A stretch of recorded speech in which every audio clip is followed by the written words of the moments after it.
Type 5. Khalid, would you kindly admit the people as they comment? Okay, thank you. Appreciate that. So,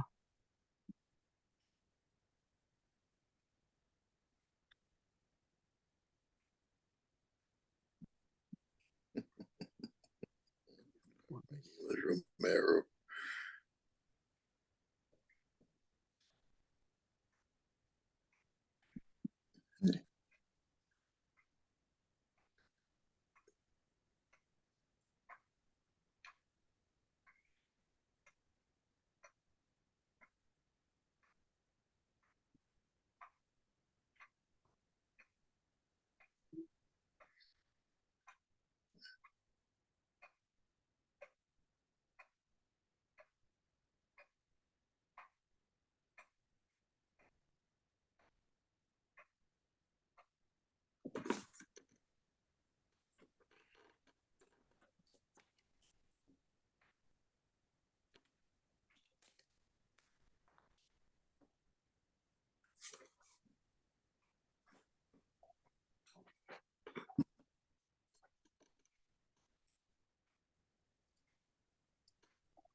Nicholas, what are we waiting for?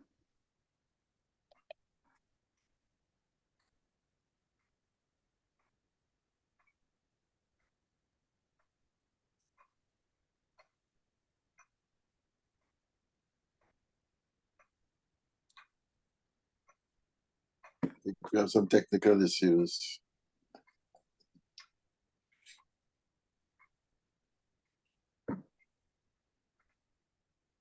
Courtney, are you here?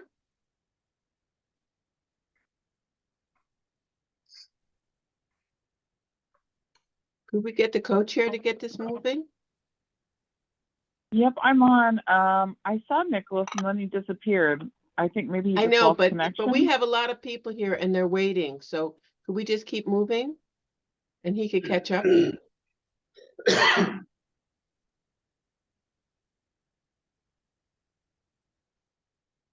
Courtney, are you willing to do that? Yep, I'm just finding the agenda. Okay, honey, I'm sorry.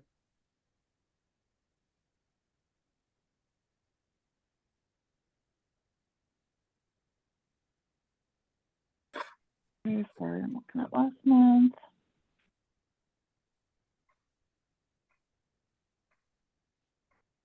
Can I read it to you and then you could catch up?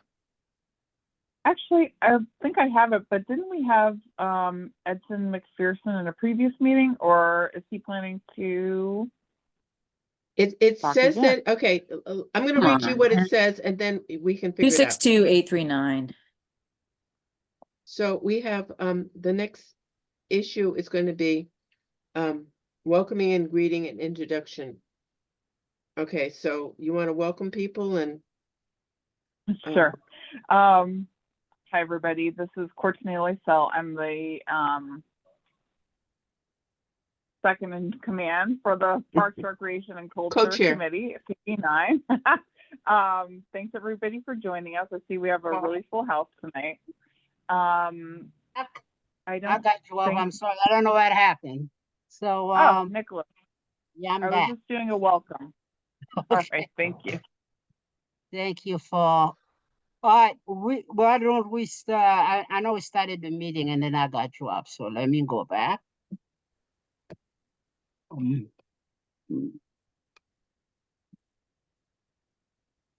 Oh, on all days.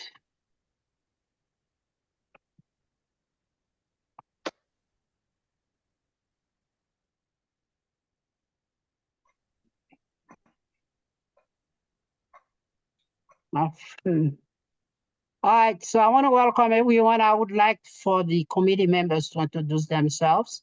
And from there, we'll get started with the presentation.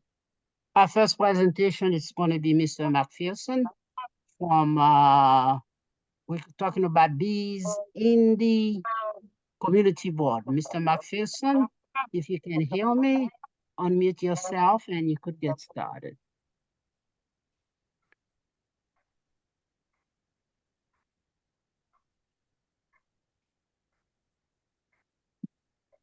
Hello? Okay, I think I got it. I'm still on some light here, has still traveling. All right, so I want to say good evening to everyone. I trust and hope that you had a wonderful day. This is Mr. McPherson, a teacher from Academy for College Prep, but I am also an agriculturist, and I think my description this evening is to talk a little bit about bees in our community garden. Nicholas, do I do the presentation now, or Yeah, just you go ahead. the You go ahead. introduction You of have the me? floor. So go ahead, because and then we're gonna Okay, go to the right. next So topic that is most of interest.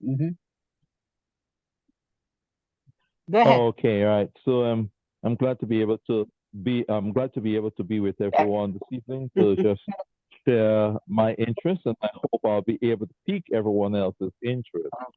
Well, as when I met with some individuals from one of the projects, I was explaining to them the whole idea about the bees, honeybees in our community, and of course, because these are an ecological issue that we're having, that there is this disappearance of the bees, and I think that us being if the gardens is possible would be something that would help to maintain sustainability. And now we are coming into the spring, and this is about the time that that if we are going to make this project happen, that we would really want to work on that. I was given the assurance to those who I spoke with before that bees in the community is becoming quite a way of life right now. As a matter of fact, you know that before New York City had Sorry, you're discouraged. breaking up, and it's really hard to understand what you're saying. Okay, let me see. Okay, hold on. Let's see if I could change the headset. Hold on, please.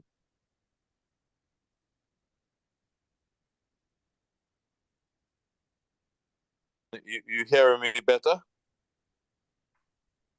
Oh no, I'm not hearing you. Oh, okay, that's not. I'm hearing you better. Yes. Try again. All right. Okay, I think. All right. It's much better.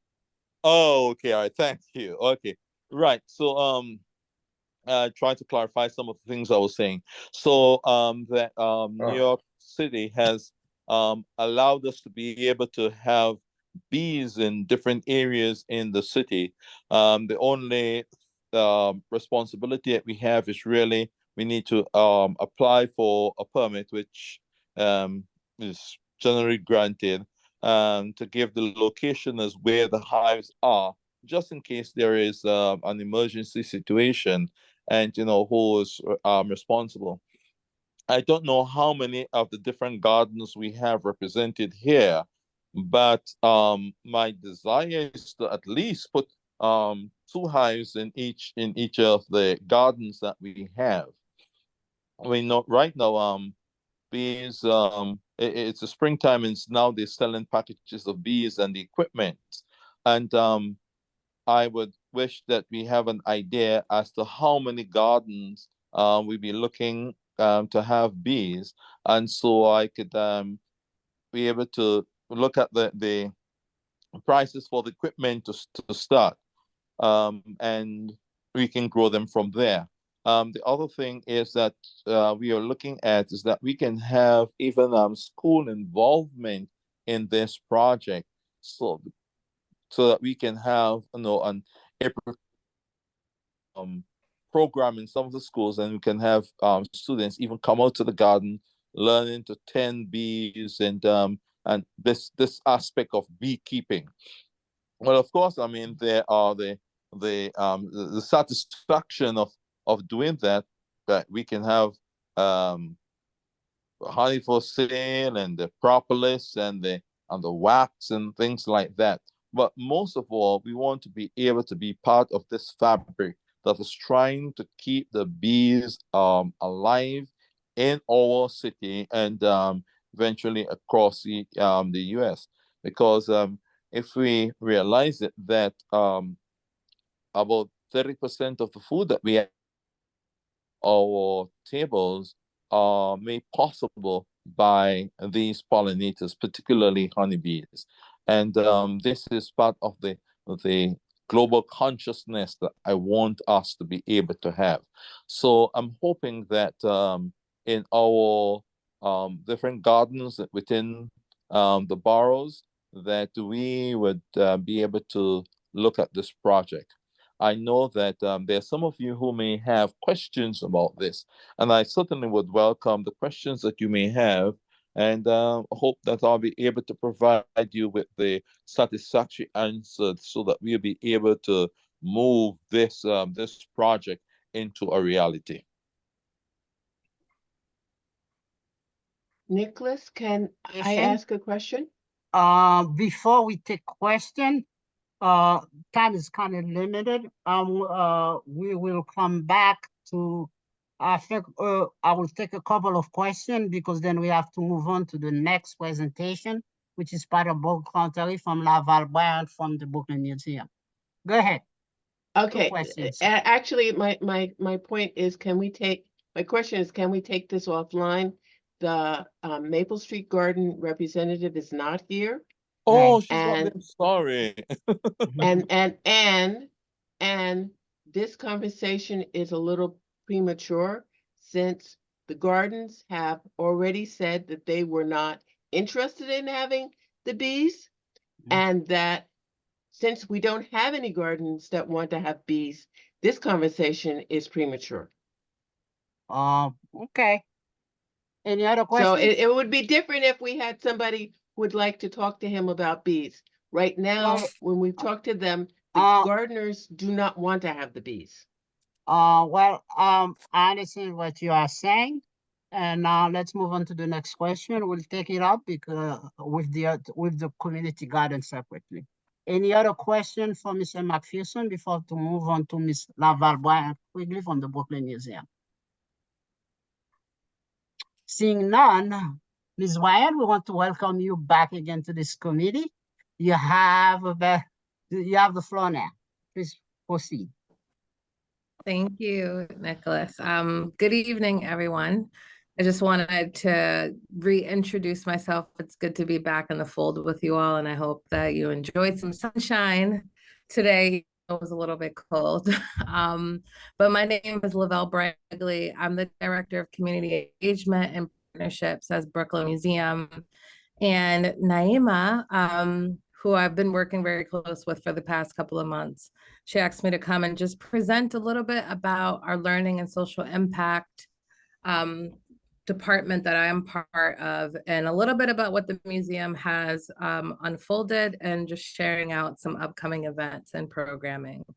I'm a visual person, so I put together a deck here, and please let me know if you're able to see it. I'm going to start sharing my screen shortly.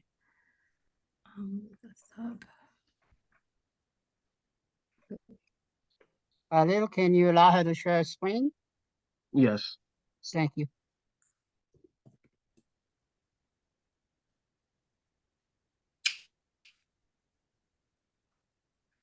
Okay, hopefully I'll be able to present. Please let me know if you are able to see it.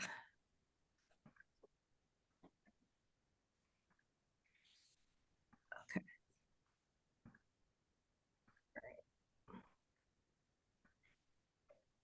Are you all able to see? Yes, we can see it. So as I was sharing, I am a part of the Learning and Social Impact group that was recently formed within the department about 2 years ago.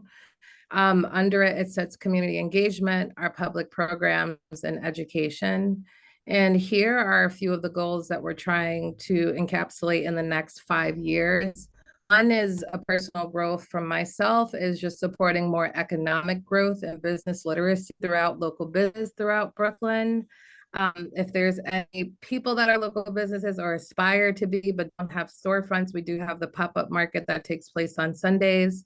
So please feel free to reach out to me if there's any people that you may know that are hoping to just gain literacy with crafting and creating. Another one that we have that I'm really excited about that's launching actually this August is the Museum on Wheels.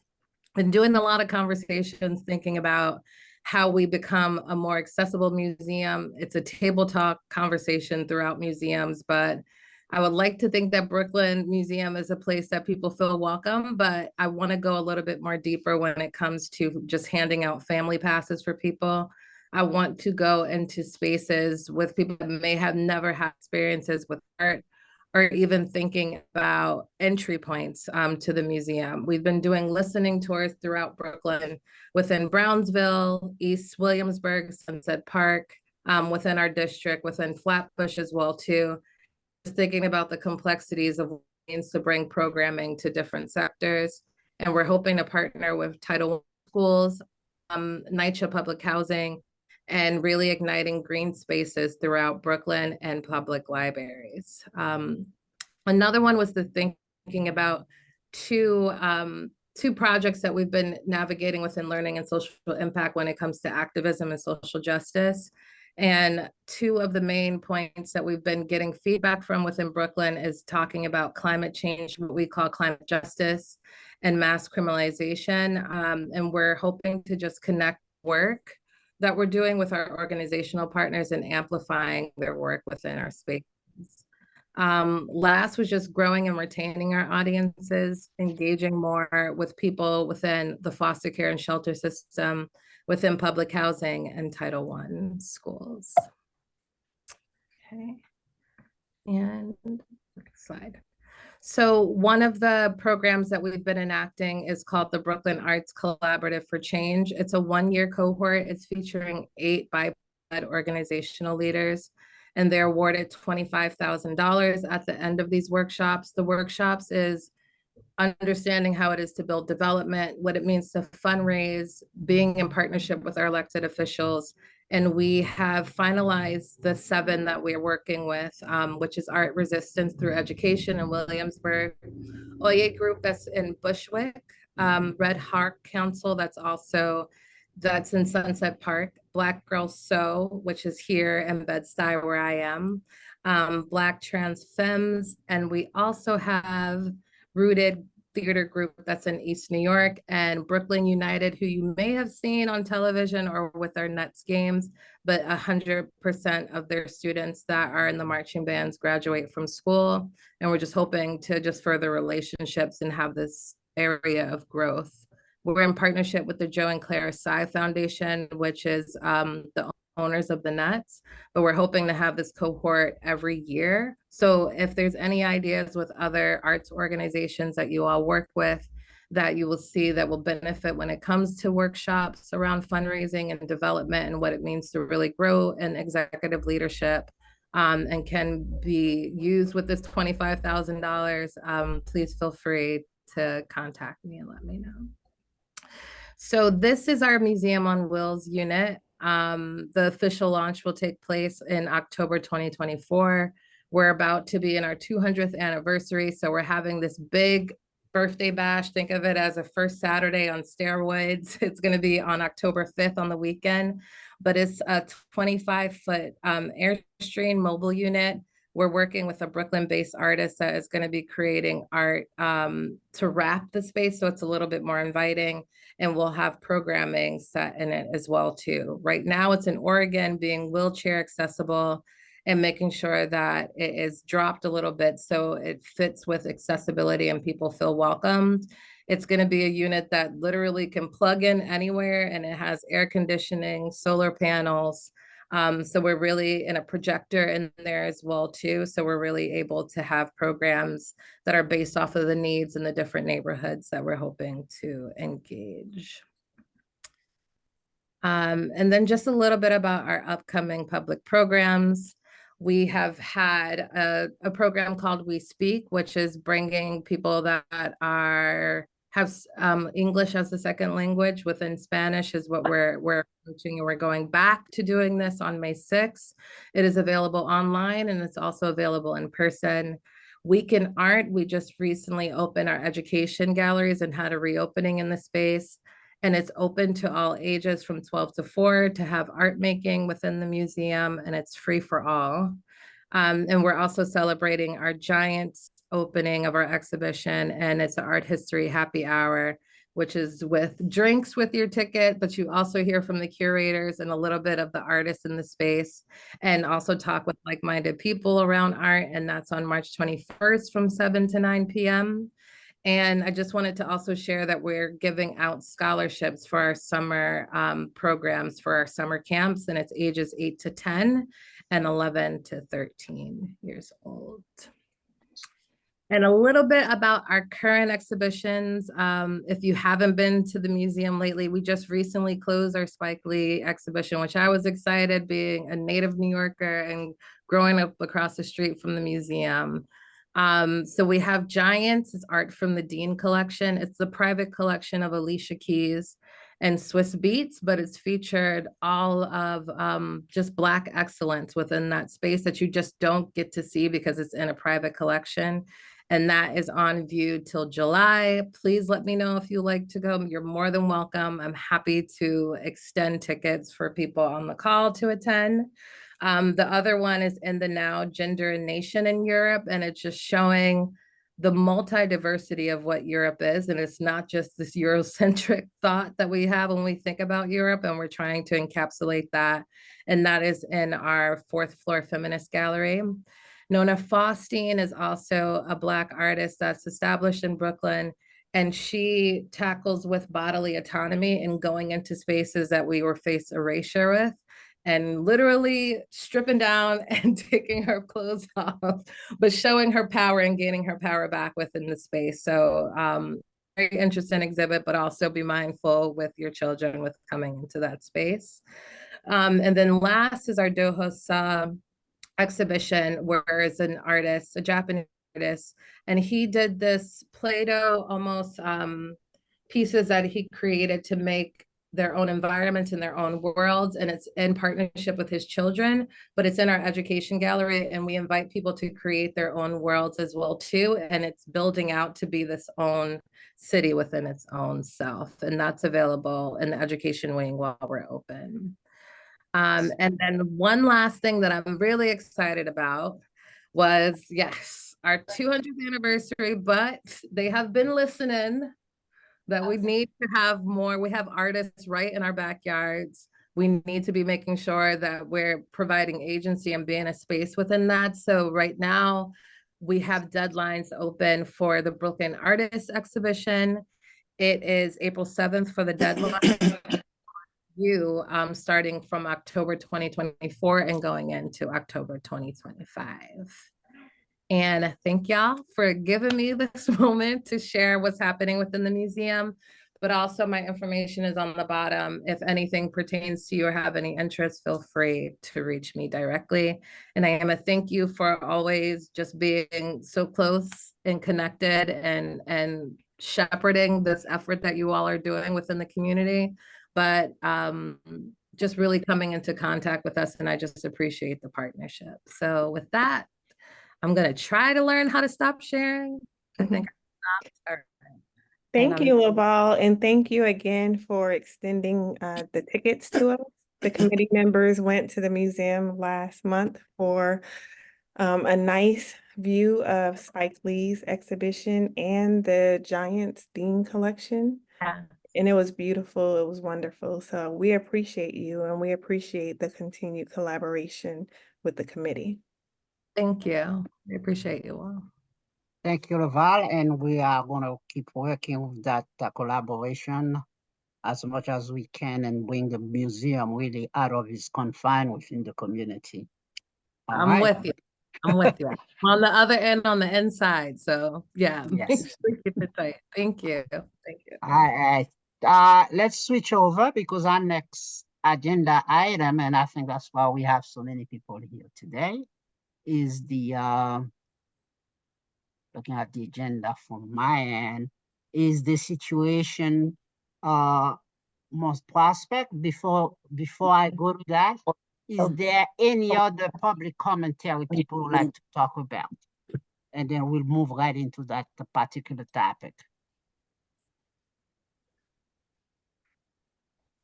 Hello, anybody else would like to bring any other public commentary about anything regarding parks, recreation, and culture? You know, for the garden.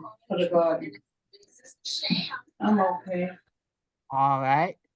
Seeing none, let's move on to the Mount Prospect Skate Park case.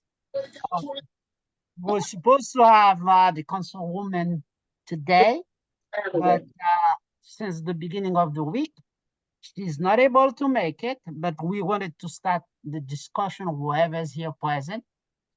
The office of the councilman said there will be a general information session in which I think the mayor's office is going to be involved. That it should be somewhere around the 25th of this month, but the date is not set yet. Sorry, And you're breaking up. you guys cannot hear me? The audio goes in and out. Hello, is this better? But when I hear you, it's great, but then it cuts out. I think that it's some other people that are Puts back not in. muted, so it what might else be to say. chopping it up. South African, can you guys hear me? I can hear I you. can hear you now. Yeah. Oh, okay. So now, as part of public commentary, we'll make a list. I like to hear what people are thinking. Councilwoman said she will be there next month.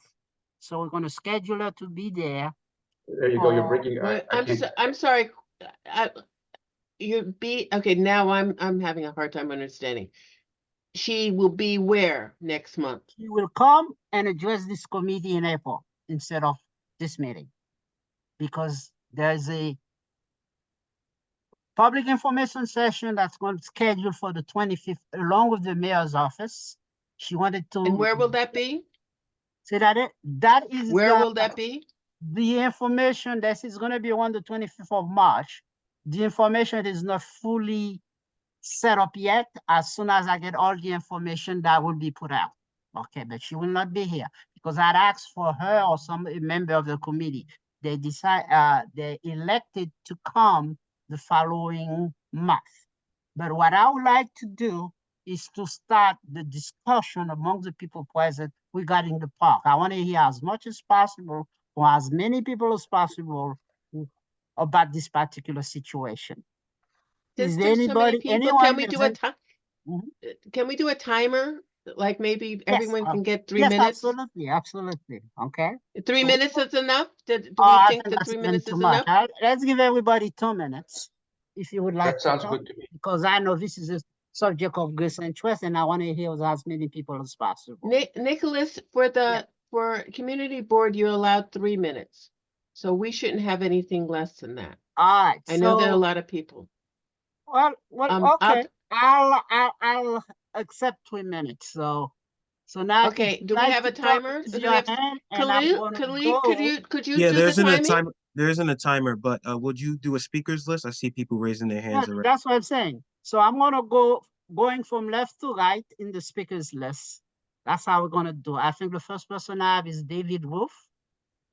Go ahead, David. But wait, then who's doing the timing? Uh, I will do the timing, Ms. Bryan. Khalid will do the Okay, timing. thank you, dear. Okay, go ahead. Do that. Yeah. And I'll pick the speakers. Go ahead, Mr. Wolf. Okay, your 3 minutes has started. You have 3 minutes. Cannot hear you. You have to unmute yourself.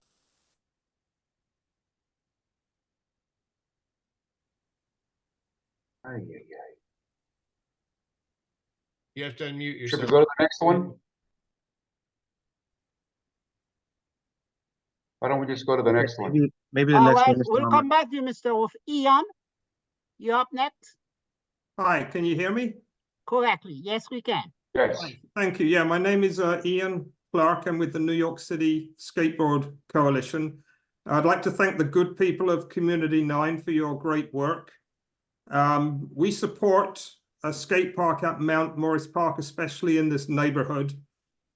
We understand a well-designed skate park for all New York City skateboarders will build an amazing community and will be a great neighbor. I understand also that Brooklyn Skate Garden, who I'm sure you're familiar with, their intention is to work with the community and to build a skate park that's well integrated within this amazing Mount Morris Park here. So it's the Mount Prospect Park. So I think it's going to be really something. And also I'd like to commend Councilwoman Crystal Hudson for opening up this Mount Prospect Park for more New Yorkers to enjoy. Thank you. Next speaker, please. All right, Elizabeth. Quinawa. Hi, thanks, Elizabeth Nauer. I'm a nearby resident. I've lived in the area for since 2007 and have used Mount Prospect Park regularly with my 2 dogs and my 2 children and for various purposes. And I agree with I think statements that I've heard that it needs to be better maintained. I guess I'm not opposed to a skate park. I guess my question is really given that I counted on the park's website today 15 existing skate parks in Brooklyn. I'm sort of wondering how well used they are and whether there really is a demand for an additional skate park. There's one that's by skateboard, is really not that far away, which is in Broward Park. And I think this park is well used by a variety of people. It seems like what I've seen as the intended size of the park will deny access or utility of the park to most of the existing users. So I'd be very interested in seeing a dialogue with whoever's planning the park, which is still not clear to me, about making it smaller than I've seen the proposal is intending. I'd also just say I'm an environmental attorney. I know that in this city that stormwater runoff is a big issue, and the more pavement there is, the more stormwater runoff there is. So just adding pavement when we have pervious ground cover right now is not ideal if people are using the lawn, and we don't know who's really going to use the skate You have park. 10 That's the seconds left. question. Okay, thanks. That's all I have to say. Thanks very much. Okay, coming up next says iPhone. Would the iPhone person identify first in your presentation? Go ahead, iPhone. iPhone. iPhone, can you hear me? Alicia. I think it's Alicia. Yes, it is Alicia. You are up next, Alicia. Go ahead. Hello, am I being called on? Yes. Oh, That's okay. the I'm call. sorry. I'm trying to attend 2 meetings at the same time on the other side of the world, so I do apologize. Okay, I'm a community resident. I've lived in this neighborhood for the last 25 years. I'm a Brooklynite, born and raised in Brooklyn. So, I'm very disturbed. I was a kindergarten teacher back in the day when my hair was a little browner. And, the Mount Prospect Park is always used by children. It's a very common park that children come. When I used to come to the Botanic Gardens with my school children, kindergartners, and first and second, third graders, we always use Mount Park to sit there and play, to eat, because you can't bring all of that stuff inside of the garden. You can't, you have restrictions. And I know that the neighborhood is always filled with children. I know that there's the entrance to the library, the children's library, that allows a lot of children to move from the library into the park. And I know that a lot of times there is a lot of community events. You know, it really is disingenuous for our city council person to say that this is an underutilized park. It is not an underutilized park. A lot of people use this park. They go to the park. And it's not just the environmental issue of putting more concrete, but we looked at the map and saw how many skate parks or state facilities are in the upper portion of Brooklyn, nothing down at the bottom. And yet our city council person is actually trying to put 2 skate parks within her district. And there's only 4 being scheduled for the entire New York City. And so she's saturating her community. And we already have a lot of skate parks in our neighborhoods that people have access to. The second issue is the sound. I mean, there was no environmental review of this proposal talking about the sound that gets created when you have skateboard parks, how it would disturb people inside the Brooklyn Botanic Gardens. You know, we're talking about bringing, and this is an arena. We're not talking about a small little, you know, skate park. We're talking about 40,000 feet, classifying it as an arena, as one of the largest arenas on the East Coast. The amount of people that will come from outside. Now you got people coming now talking about how they want this and this. Yeah, it's not in your neighborhood. They don't come from this community. And what Crystal Hudson has to understand is that she needs to be listening to the residents in the community, because we're the ones who voted her in and we're the ones who could vote her out. And so there needs to be a stop on this project. It needs to she needs to be asking the community, not what color we want this frame, but whether we want it or not, because that option was never given to us.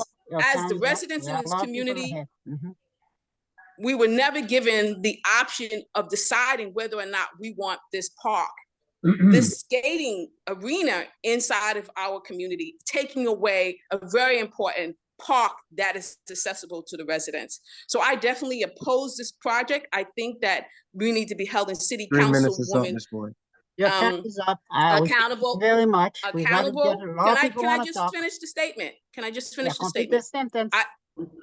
Okay, I just feel like we need to hold city council, our city council person accountable for this, and we need to push back and say no to it. Thank you. Thank you. All right, Miss Helen Coe, you're up next.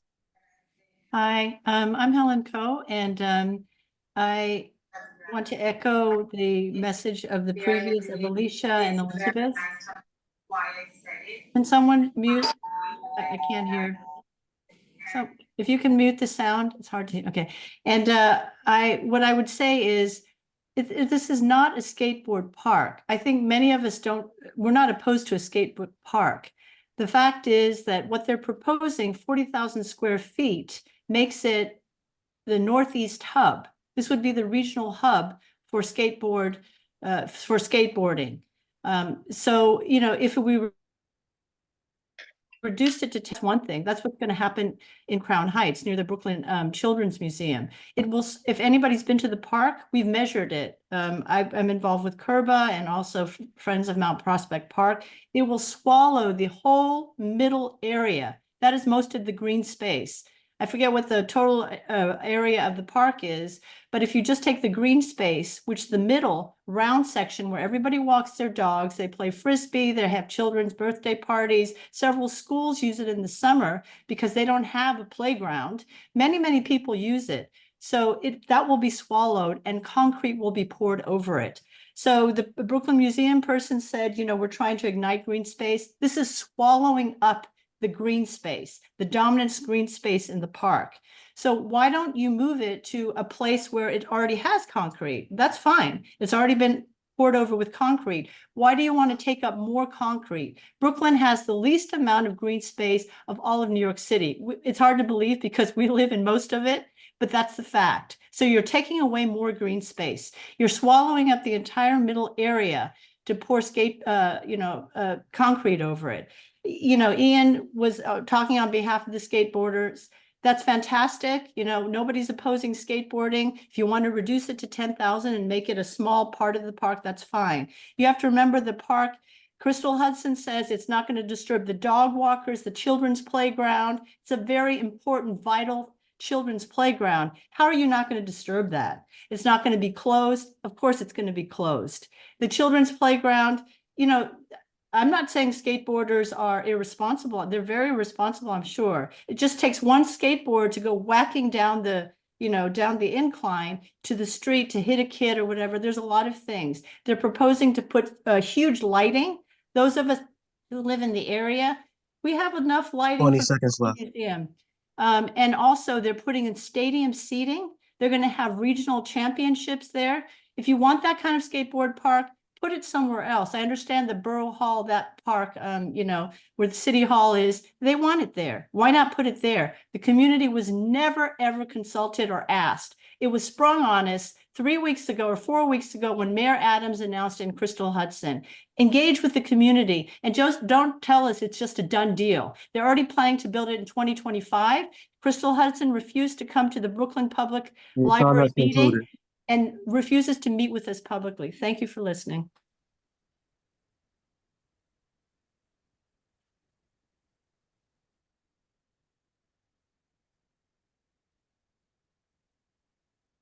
I have a question, please. How do you get your hand to be raised up? I'd like to be able to ask a few, make a few comments about this also. If you look under, you'll see reactions down low on the bottom of your screen. If you just click on raise hand, you should find it there. Okay, thank you.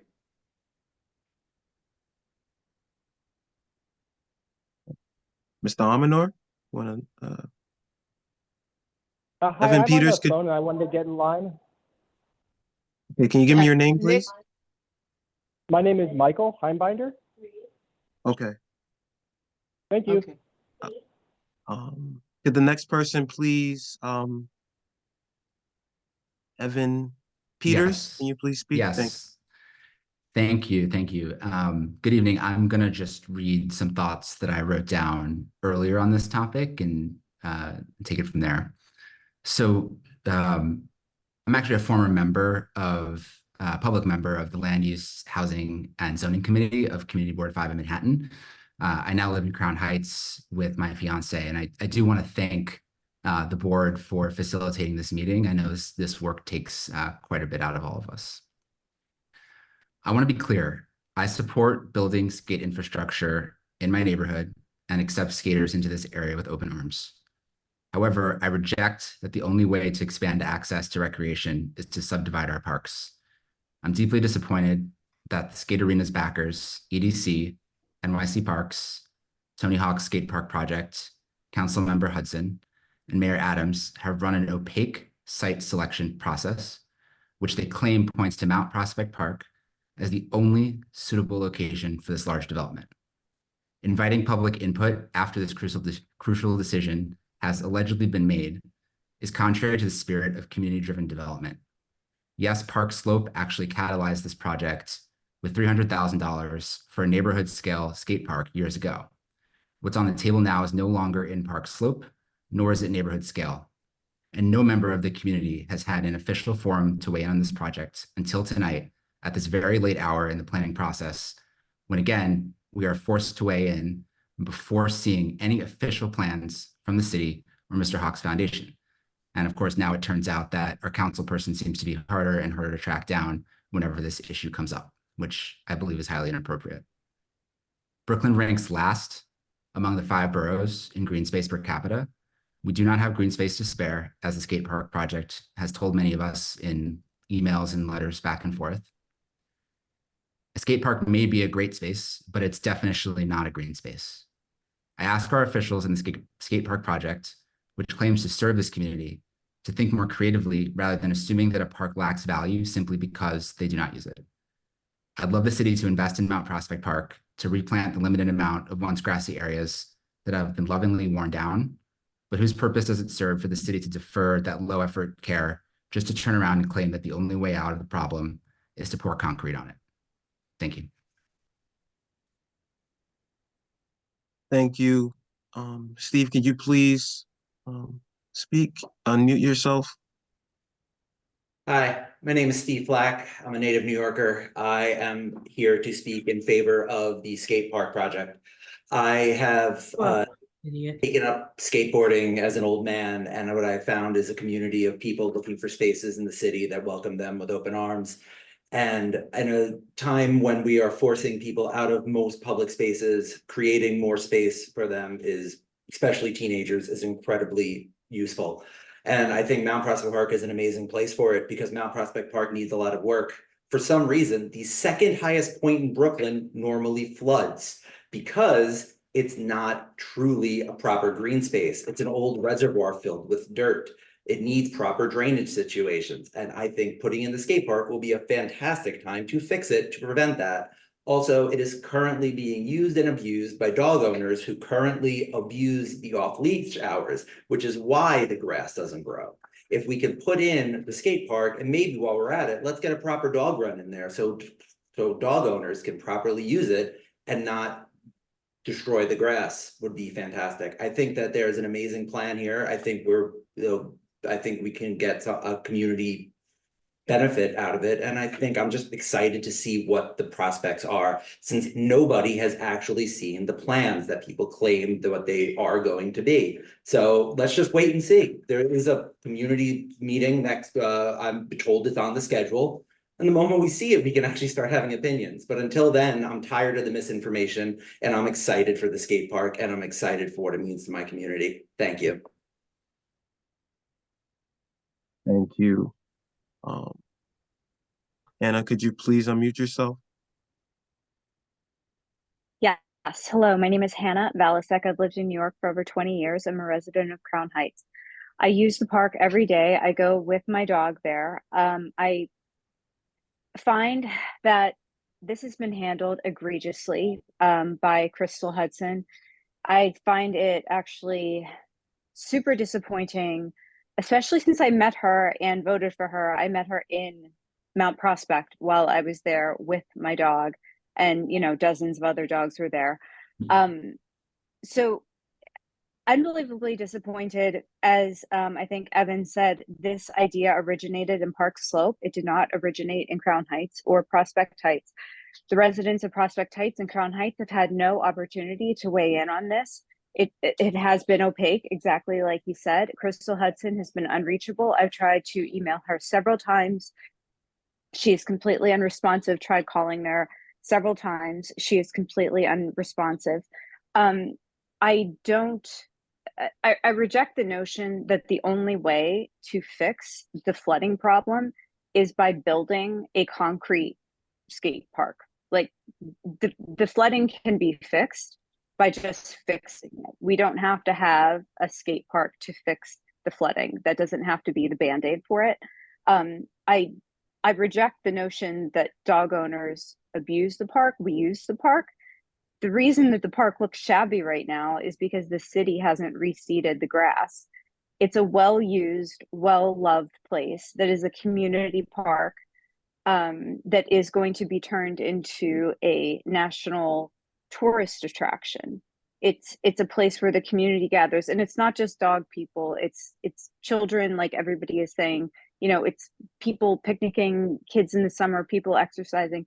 I am not anti-skateboarding. I love sports. I think sports are great. If you took, someone said 10,000 square feet, put it in the corner, fine, do that.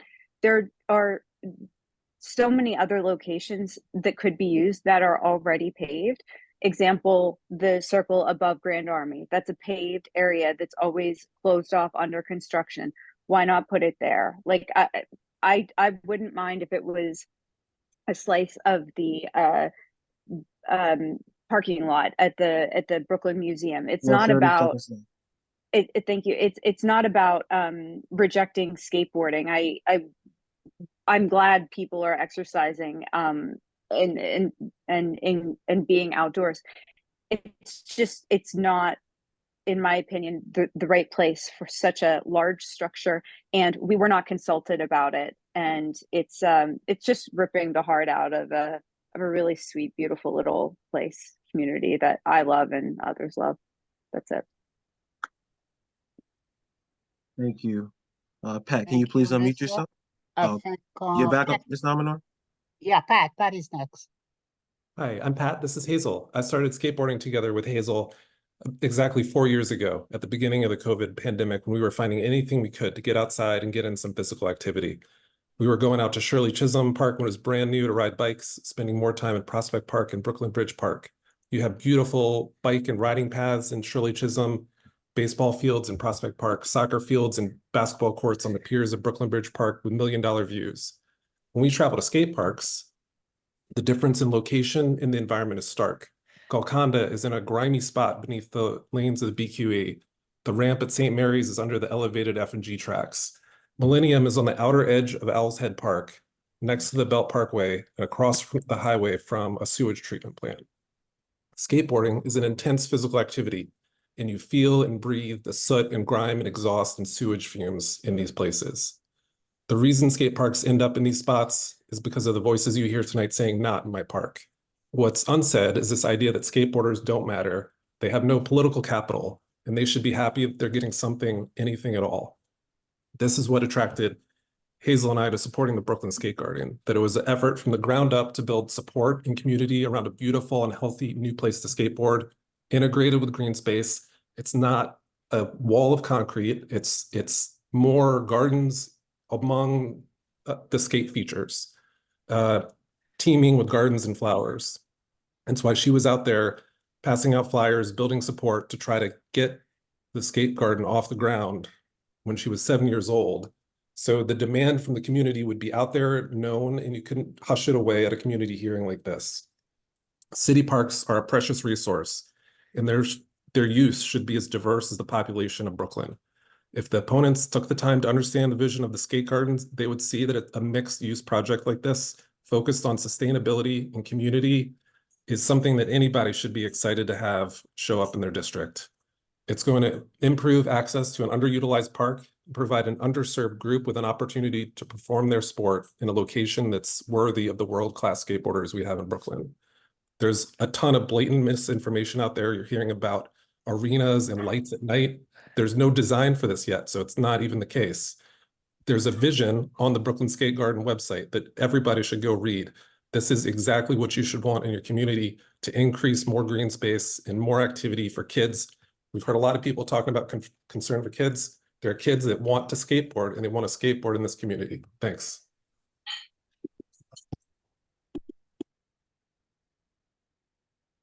Thank you. Thank Lisa. you. Lisa Schreibman. Hello, I'm Lisa Schreibman, and I have lived across the street from Mountain Prospect Park for over 20 years. I use the park every day. The notion that this is an underutilized park is just preposterous. There's no statistic that says that. You call the council member, she can't figure out why that's being said. You call the Parks Department, they can't say why that's being said. So my only thought about why that's being said is that there's propaganda going on to make us believe that it's something else has to happen there. Like a lot of people have mentioned, there are lots of other places that are already concrete nearby that could support the skate park. The area that the Green Market shows up at Grand Army Plaza, the area just just north of the Arch at Grand Army Plaza, the parking lot that's next to the ice skating rink in Prospect Park, the grand entrance that's at Empire and Flatbush. All of these are the same, have enough square footage to replace. All of them are in the community. None of these are disrespectful places for skateboarders. What they are is pre-paved. What they are places that aren't taking away green space. Somebody talked about the fact that it floods and that's bad. And you know what? The Parks Department is fixing that as we speak. Big pipes, stair being replaced, it's all going to be fixed. We don't need the skate park to come in to make that fix. What we need is the Parks Department to attend to the park and reseed it like it reseeds all of the fields in Prospect Park. What we need is a skate park in a place that's appropriate, that's already a piece of pavement. What we need is somebody from the city council to come and actually speak with us, because I've written to her multiple times and she doesn't respond to me. Many of my neighbors have written to her multiple times. She doesn't respond to them. So I'm really pleased with Community Board 9 that you've opened up this forum because you're the only folks who are willing to have a conversation. And this is the kind of reaction that, you know, when government comes in and tells you this is what you're going to get, pisses people off and makes people think government sucks. So thanks for allowing us all to air our grievances and have a very good evening. Let's move on. We have next Wade Yates. Good evening, Wade, everyone. Unmute, please. How's it going, everyone? My name is Wade Yates. Longtime skater, 18 years. I'm actually from Brownsville, Brooklyn, New York. I've worked for the Harold Hunting Foundation for 10 years as a mentor for youth who skateboard. And most of the kids that I've mentored are from South Brooklyn. What I've done in the skate scene is I've actually helped get skate parks built in Brownsville. Ocean Hill is one that I fully designed, and it met the needs of the neighborhood. And same arguments here that I hear. It's a lot of misinformation. You know, skateboarding, skate parks are great for the environment, for the youth. Most of the people that use it is between the age of 6 to 19. But we also have a lot of elderly that's starting to get into skateboarding over the age of 60. I feel like there's this big misinformation on how this park is being designed, and we're not at a design phase. The way parks are usually built is we get the community involved.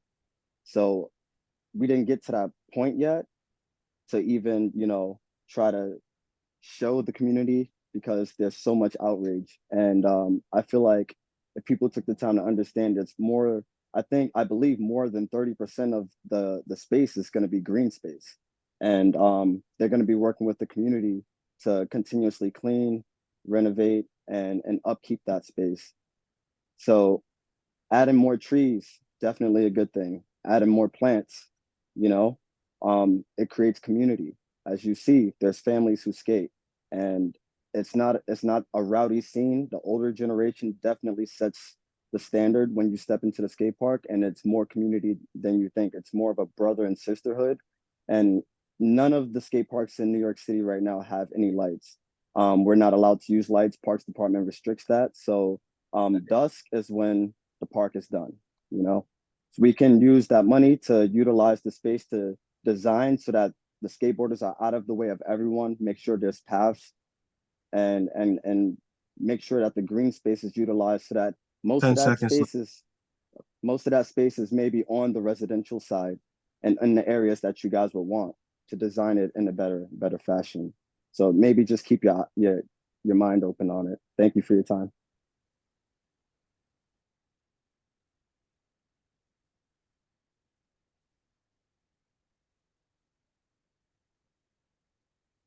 Hey, thank you. Joshua, could you unmute yourself, please?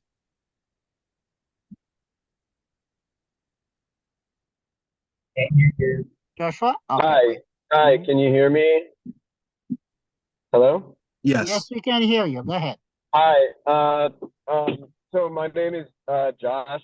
I live in the neighborhood. I've been there for 20 years. I've been using the park one way or another for that entire time. I'm there pretty much every day with my dog. It is a very underutilized park. Most of the time I'm in the park with the exception of the playground, which is great. So in the playground, you have all the toddlers and their parents, people advanced to that. Outside of that, it's usually me and a few other people with dogs, which is great. And I love being there with my dog and everything, but I also love skateboarding. I think, you know, unfortunately, skateboarding is not, I mean, it's coming into its own, but it's, you know, a lot of the skate parks are tucked under highways, tucked under bridges, hidden away. And it would be wonderful to have something in a really beautiful space like Mount Prospect Park, but Mount Prospect Park right now, it's not taken care of by the city. You'll notice that the organization that wants to do this is called Brooklyn Skate Garden. They're building skating, but alongside a garden, they want to have it, you know, be a really amazing, you know, kind of space where you have green space, you have the skate park, a really vibrant community that's super inclusive of people from all backgrounds. It would be such a blessing to the neighborhood to have this there. You're talking about 40,000 square feet, and I know it sounds really big. Mount Prospect Park is around 350,000 square feet, so we're talking maybe 1/9, 1/10 of the park.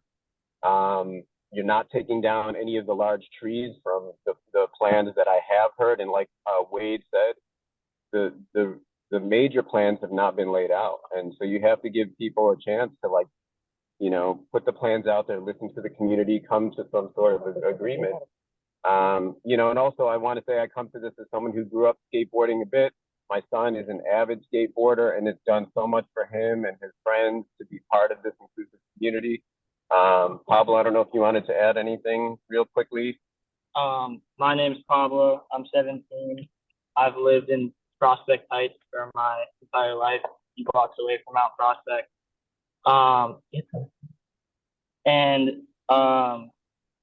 Someone said earlier there's like a lot of skate parks within quick distance of the neighborhood or whatever, and they mentioned Brower, and like another one that comes to mind is Washington Skate Park at 5th Avenue, 5th Street, and they're both pretty close, about a mile, but they are also very underutilized and very underfunded and not taken care of well. And people have tried to get those parks refurbished over the years, and it just hasn't worked. And because of that, like, that's part of the reason that people are asking for this new park. And I think that overall, like my dad said, it's a skate garden, not just a skate park. So you're not going to be taking away that much green space. And I think it will invite a lot of kids and everyone to still use the park. And I think more people will be coming in before and enjoying. Thanks for your time.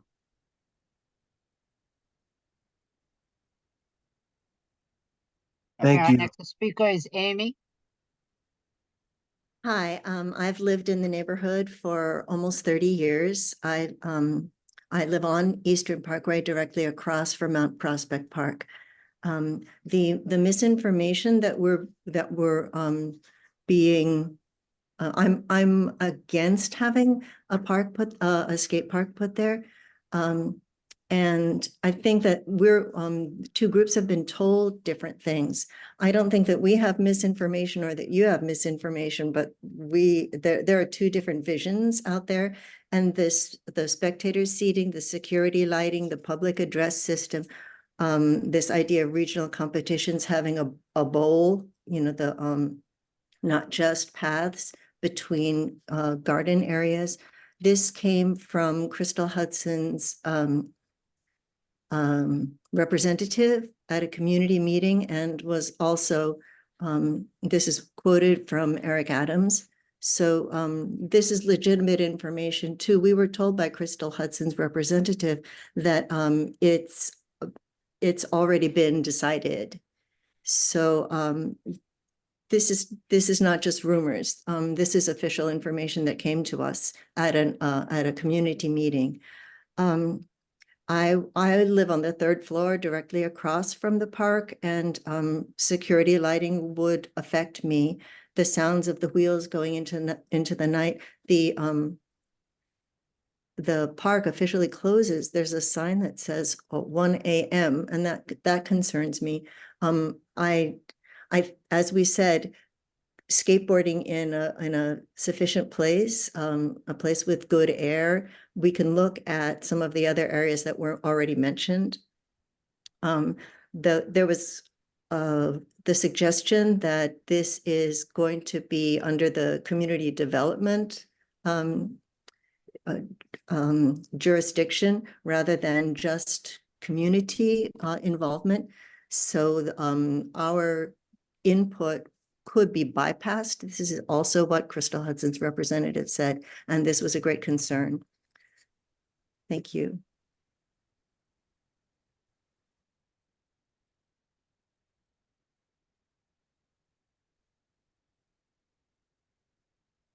Sorry, Thank you. David Wolf, your turn. Can you hear me now? Yes, we can. Okay, great. Well, thanks for allowing everyone to speak. I would like to clarify a couple of things. New York City Parks has actually had numerous meetings about this of open forums. And I know that it's not just like, it wasn't just circulated through the skate community. One thing I would like to clarify, I have lived in this neighborhood for a long time. I've taken my daughter to Mount Prospect Park since she was in a stroller. We've played in that playground. I've been throughout that park. The fact is, none of us, and she is, by the way, an aspiring professional skateboarder. And I think that she's a 12-year-old girl and she doesn't have a lot of access to things. I think number one, a misconception is that they're just going to pave flat pavement. This isn't that type of skate park. This type of skate park that's being proposed is called for transition skating, which means a bowl, which means it goes down into the ground, not out. That is why the person who spoke about a drainage system, this actually does help with that. It helps drain that stuff out. I worked with the Governor's Office of Storm Recovery refurbishing Roberto Clemente Park up in the Bronx. I'm very familiar with this issue. So it actually does assist in that regard. I understand what people are saying, that they're worried about losing green space. If the two communities could get together and actually discuss this, you would see that Brooklyn Skate Garden has actually been taking great care to try and make sure not to impact the park, not to remove any trees. And I do see a lot of people shaking their heads when we pro skaters come on here and say these things, but it's actually the truth. If we just came together as a community and actually spoke about it and understood what was being on, it is actually only 10% of the park that they are proposing. The actual diameter of the park is 340,000. The entire park. Yes, the entire park. I see you. Yes, the entire park. So we're talking about 40,000 square feet. It's 10%. It's 10% of the park. If it went into that big green space, yes, it would completely negatively impact, and it wouldn't just be 10% by square footage. It would completely destroy 60% of the park. That is not the intention of this. The skate park project has gone to great lengths working with communities on these very issues.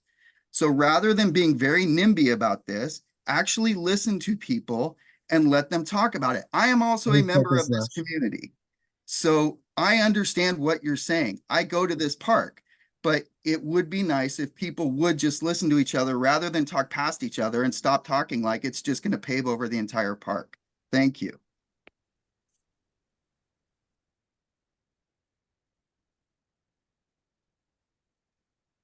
Thank you. I think next is Monahan. Okay, so I'm just going to echo a few things that have been said already. And as one of the skateboarders from Brooklyn that's closer to the elderly designation that Wade spoke of earlier, I've been a part of the New York City skate scene for over 30 years. So I speak from a place of you know, longstanding knowledge, not something that I wish on myself, but that's just the way it is. But first of all, skate parks are not just something that you plop on a random area of pavement. That needs to be said again and again. Actually learning about skateboarding will dissuade you of these misconceptions. So I appeal to your better senses to just learn a little bit more about skateboarding, so you know what an actual skate park will look like. I think that the people have some very crass misconceptions that we just need some concrete laid down in a beautiful park and it's going to destroy the look of the park. The skateboard parks that already exist in the area are not very well made, and they're nowhere near a world-class level that the kids of New York deserve. You know, there's no skate park that is actually, somebody spoke of a hub. Well, there are no hubs in New York or anywhere on the East Coast for that matter, outside of maybe Florida and, a few other places. But there's nothing in New York, and it's robbing kids that skateboard of the opportunity to have something world-class nearby. And if you do look at what Tony Hawk's organization, the Skateboard Project, is proposing, internally, I can promise you that it's really about building a very quiet skate park, something that's not noise, noise pollution. It's also, the park, our intention is to make it green. We want to integrate with the green of the park, actually enhance the green of the park, and build something that's beautiful. And it's very important that skateboarders have access to green spaces too, not just dog walkers. But to that point, I think I can speak for skateboarders I am a skater. I know all the skaters in the city. We don't mind dog walkers. We don't mind children. Children are the majority of us that skate. And everybody will be considered a part of this park. We will welcome you guys with open arms. And it seems like some of the people that don't have a clear picture of what we want and have misconceptions don't seem to have that same warmth and inclusivity that skateboarding as a culture actually has. A beautiful park for everyone is what we're aiming for. And it seems like some of you are not so inclusive in judging skate culture on some very misguided stereotypes, shoving us off to some ugly slab of concrete wasteland 30 like seconds we left. usually get, is very crass. Oh, let's stick them under a bridge somewhere and give them cancer breathing in dirty air because it's just concrete over there. It doesn't matter. We want something green too. It seems like all of you want to maintain your green space, but you want to deny skaters to have a green space also. And that's very unfortunate. And I think if we spoke, your opinions would change about us and about what we plan on doing. Okay, thank you for your time. Let's move on to the next person. Jason? Hi, thank you. Hi, I think if we spoke, maybe we could, but the problem is that there's been no community outreach whatsoever. Absolutely none. I mean, it's stunning to me that the only thing that we've gotten is gaslighting from Hudson and from the mayor, as far as I'm concerned. I've got no problem about the skate. If we had been presented with a potential plan, and I know you guys say if you go to the skate park site, you can see the greenery and blah, blah, blah. We were never given that. We were told immediately from the mayor that it was going to be this huge thing, that was going to be a skateboard mecca, and it was going to be an arena and all this shit that I'm sorry for the language, but you guys, there has to be community outreach. We have to be able to talk to each other. And yes, I would love to talk to you guys and hear about what the plan is, but nobody's come to me to talk about it. No, I've gone to meetings. Where's Hudson? Where is she? I've been to meetings. Been to these things. Where the hell is she? I think it's unconscionable that she hasn't come to any of these meetings and hasn't reached out to us at all. And I hope she reads the transcript, because she's losing votes big time in that regard. Anyway, I would love to see plans. Sure, it may be a mecca, it may be for even non-skateboarders, but we haven't seen plans. Nobody's presented anything that says anything at all. It's complete gaslighting. Anybody that brings up any concerns is immediately just shut down by, oh, it's going to be great, guys. It's going to be greenery. It's going to be all this. Great. Let's see it. Let's see the plans. Why haven't we seen the plans? If it's going to be done next year and they're planning on building it next year, there's already plans made, people. You don't make plans in a year and get it put in a short period of time like that. It doesn't happen. Look, it may be great, and I may actually totally embrace it. Again, let me see the plans. Or just something that's even close to what it might be, what you have in mind. Because I'm sorry, the skateboard website doesn't really give you a great idea of what it's supposed to be. Anyway, thank you. Good luck, everybody. Thank you for your time. We have a lot of people. I think we're going to make Lawman the last speaker. So let's go to the next person, Jay Bird. Hi. Yeah, my name is Jason. I'd like to speak just a bit to like the enrichment aspect of what skateboarding has to offer. I am a skateboard coach and work with a skateboard after school program in Brooklyn that's been around for 20 years. And like a lot of the other skaters mentioned, we've had the issue of skating in under bridges or in, you know, a parking lot type situation,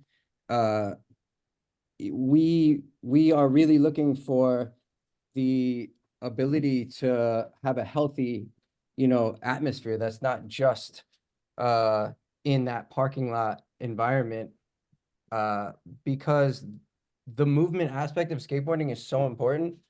But if you can include a bit of nature and that, you know, the groundbreakingness of what would be a skate garden would be the first of a kind, you know, that I've, you know, for sure in New York and possibly for the US. I'm sure, you know, more progressive countries, Sweden and stuff like that, they've capitalized on this kind of thing, you know, a long time ago. I feel like we're, you know, super behind the ball, and you know, it would be a proud moment for New York to, you know, create this, you know, progressive enrichment environment for you know, you know, the skateboarding is the third most popular activity for high schoolers in New York City. You know, if you want to ask what the community wants, you know, they're going to raise their hand for this. You know, just because there's a few people that don't really understand, you know, how important this is to so many people's lives, you know, it's a shame. That's all I got to say. Thank you for your time. Yeah. Let's move on to Jane B.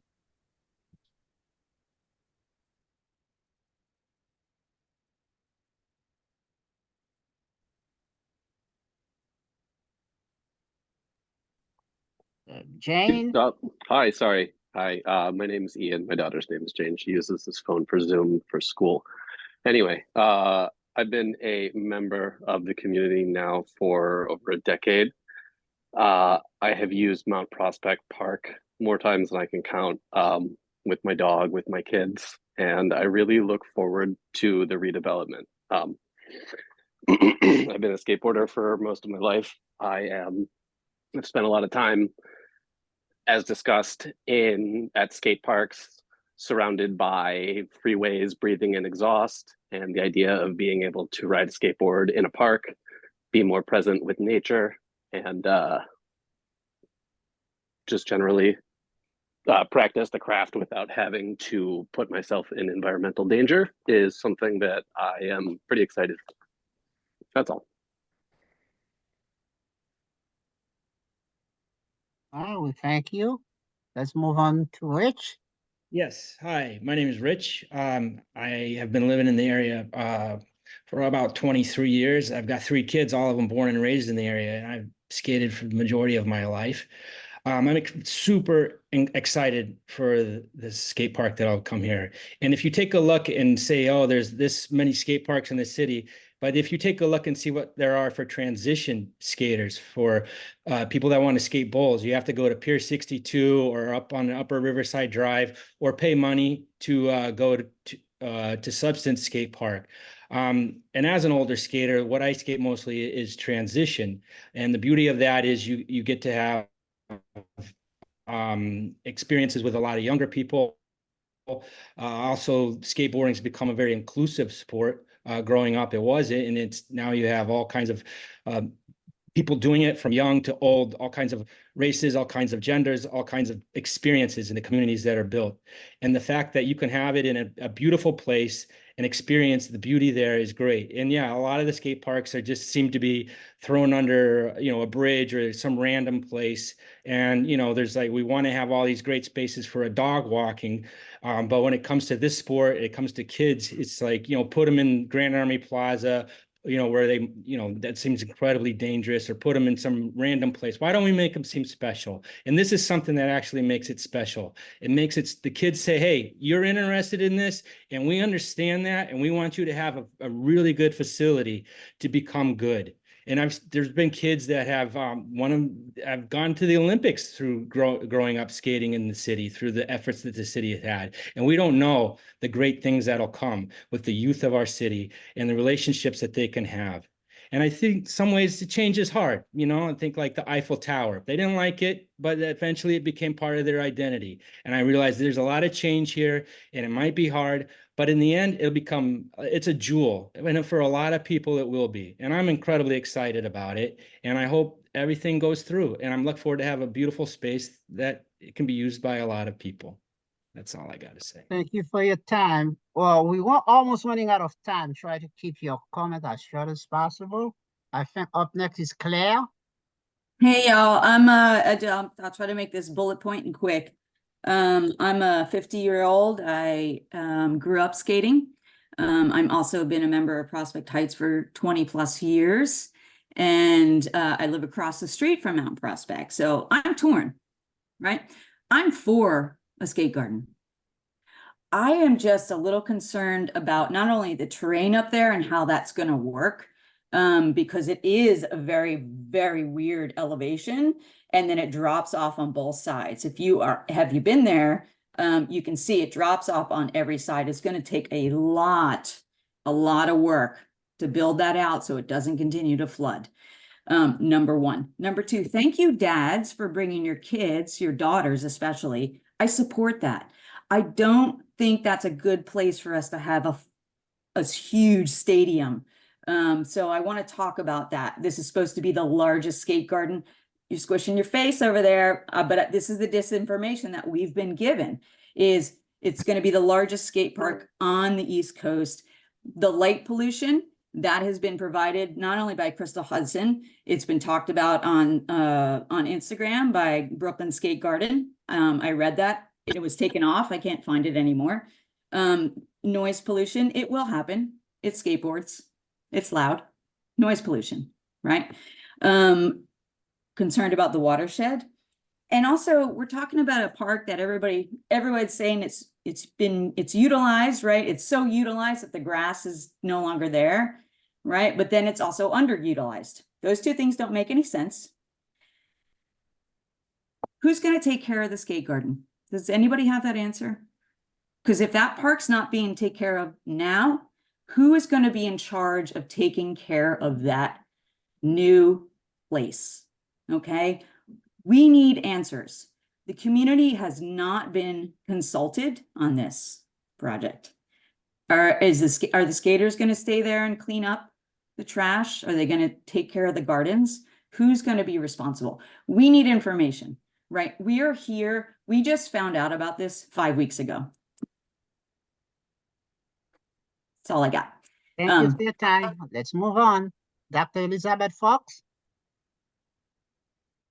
Hello, thank you for letting me speak. I live across the street from Mount Prospect Park on the 3rd floor. I've been in this neighborhood for 31 years and brought up my daughter here. We've played in the park. We use the park all the time. I think the misinformation that we've been accused of reacting to is partly because we have not seen the plans. Everyone says, oh, don't worry about the noise. Don't worry, it's going to be a beautiful garden.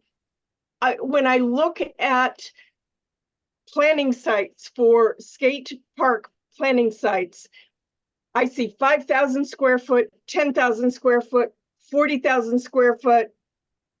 40,000 square foot is very big. I hear what we've been told is 40,000 square feet, stadium seating, and security lighting. Just going on that is alarming, especially since I cannot see any of the mitigating factors. If I go on the Brooklyn Skate Park website, I see pictures of skate parks that are maybe 5,000 or 10,000 square foot parks, not 40,000 square foot parks. If the other parks in the city are so poorly maintained, why don't we revitalize those parks? Who is going to take care of these parks if we do them? This is an arena. We're not talking about paving over for 2 tennis courts. We're talking about an Arthur Ashe Stadium. This is not an appropriate place for it. It seems right now, just from that small information we have, that it's going to squeeze out the other uses. There are people who elderly people from my building who will not be able to go to the park because they'll be afraid of being run into. And they're afraid all the time anyway, but one fall and they have reason to be afraid. The park is very well used, but it does need upkeep. And ideally, we would have an urban planner who consults all of the neighborhood to find out all of the uses for the park so that all of those uses can be maintained, not just skateboarders, not just children, not You have just 30 seconds older left. people. So I beg the people planning this to please give us the plans so that we can have a dialogue. Thank you. Let's move on quickly. Try to keep your comments quick. We're almost out of time. I think we have another 4 or 5 minutes left. Miss Elizabeth Goldman? Hi. I live in Crown Heights and I use this park daily, and I want to be brief and speak more about the plans and the process. I'm a designer, so I understand these processes. To be able to gain favoritism for this project by Mayor Adams and Crystal Hudson, this project has had more than a brief for this project to be completed in 2025. That's 18 months away. It's had plans, it's had renderings, it's had architects, landscape architects, engineers, and professionals such as some of you on this call weighing in.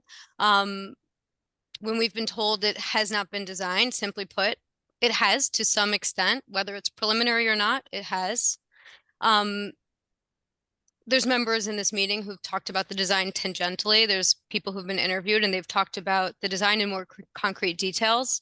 And I think what's frustrated me and so many other members of this community is that we've been told it's not been designed, but the evidence is showing otherwise. And for anybody who says, speak to us, your opinions will change, come and talk to us in the park. We're all there daily. And starting by calling your members of your community NIMBY is not a good place to start. That's it. Thank you. Thank you. Let's move on. Melanie?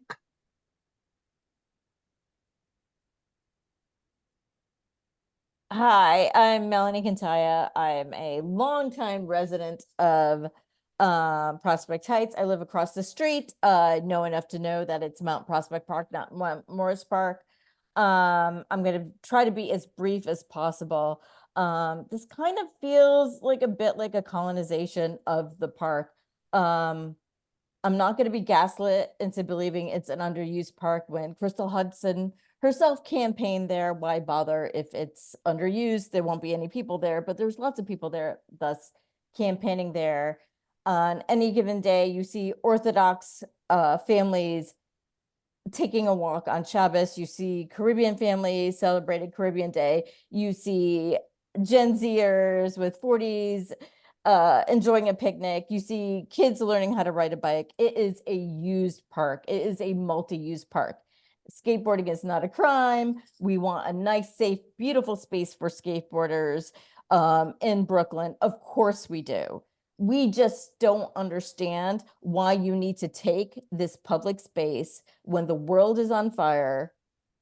Instead of reseeding the park, instead of providing more green space, concrete over it for a single-use sport.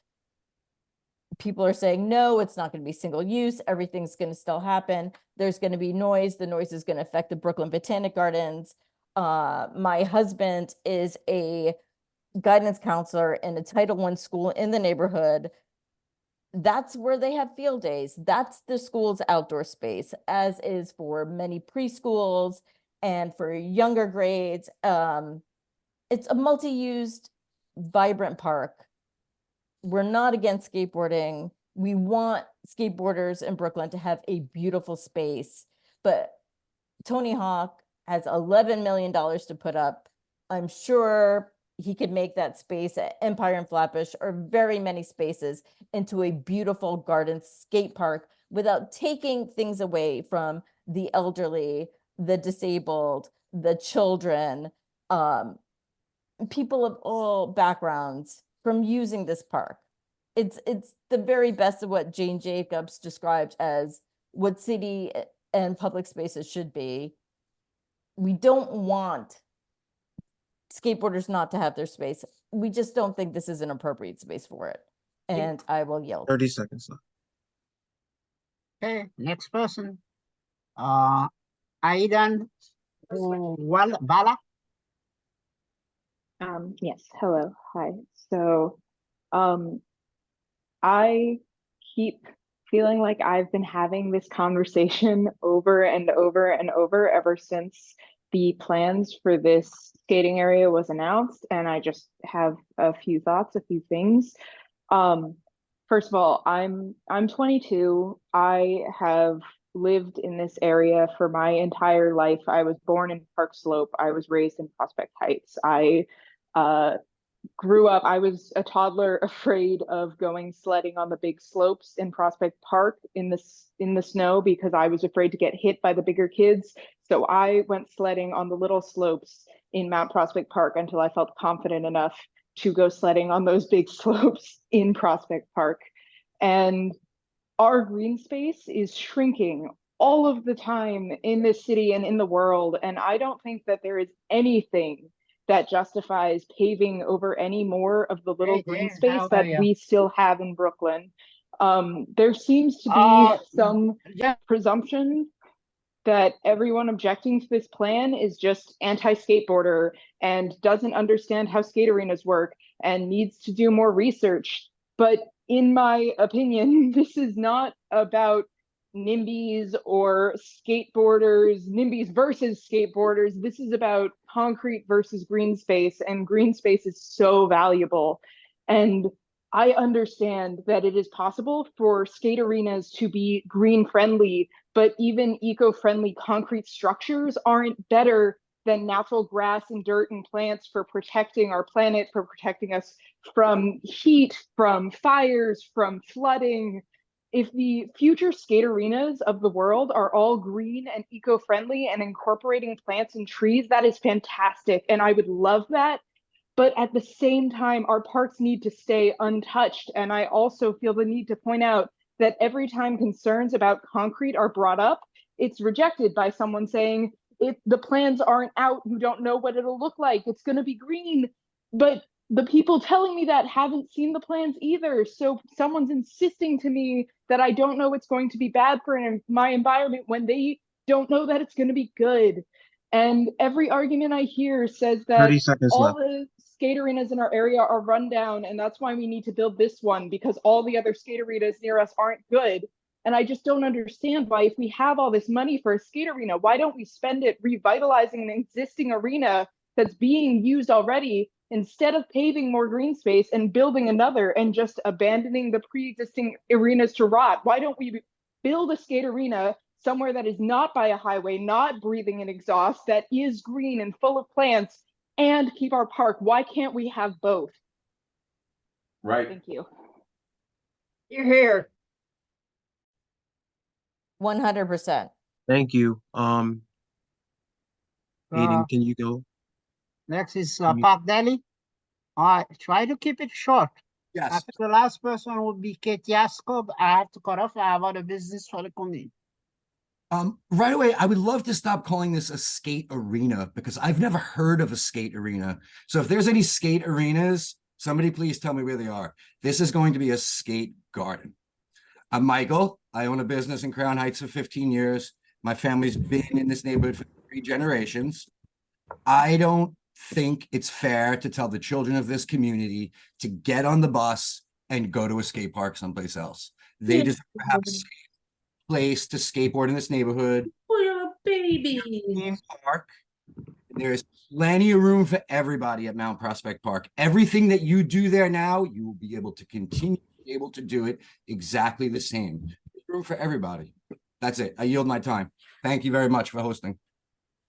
Thank you for being short. Thank you. Can we please respect everybody here, please? Thank you. Aaron, is it Hamilton? Anaton, yes. Can you guys hear me okay? Yeah. What's going on, guys? Yeah, my name is Aaron. I am actually a skate park advocate and volunteer with the skate park project. I've also been a skate park advocate for the last, I don't know, since maybe 2011. I actually helped advocate for the Riverside Skate Park that's up on 108th and Riverside Drive. I just want to speak to skate park infrastructure really quick. Just from the comments that I've heard tonight, I've worked with skate park contractors specifically in California. I think the New York City skate park infrastructure process in general, especially when working with New York City parks, can be very opaque. I can easily tell you that you know, even having seen the plans and having worked with skate park contractors, this park won't be done in 2025. It's not going to be done that quick. This is if there are designs, they are preliminary. Like I said, they're preliminary. Stuff like this is consulted with the community. Sometimes even with the Riverside Park, like the initial design for that park was presented, it wasn't discussed with us skaters. It was just presented to us as this is going to be the redesign for that park. It took us as a community to go to the community board and say, hey, that's not what we want.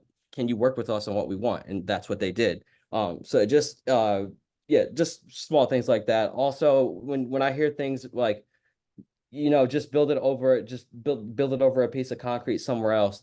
When it comes to skate parks specifically, like I said, I know from working with skate park contractors, these spaces are there's a lot of research that goes into these spaces. You can't just build any skate park over any old. The foundation has to be solid.